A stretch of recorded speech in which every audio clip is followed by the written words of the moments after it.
The simplest of wire wrapping techniques is a wire wrapped loop. You'll find that you're using it time and time again. To create a wire wrapped loop, you're going to need a few tools. You'll need a pair of round nose pliers, a pair of flat nose pliers, as well as a pair of wire snips. To demonstrate this wire wrapped loop, I'm going to be using 20 gauge wire. It's a great introductory gauge to start out with. I'm going to start with my round nose pliers, and I'm going to pinch my wire at the tip, and I'm going to fold it 90 degrees. I want to make sure to leave a little bit of a tail so that I can wrap that end around the base of my wire, right here. I'm now going to pinch that tail in my pliers, and wherever I am on my pliers is how big my loop is going to be.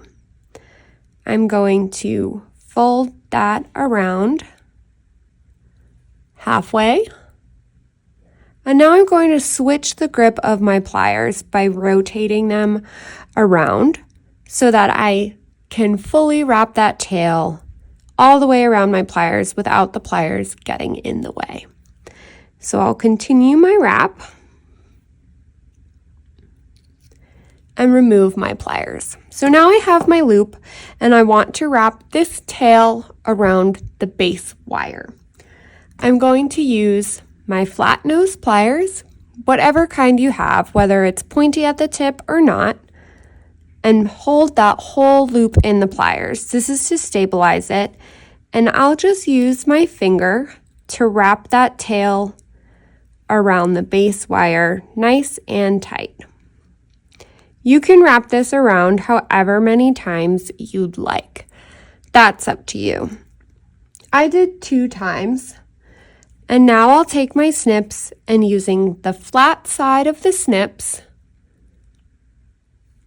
snip that tail wire as close to the base as I can.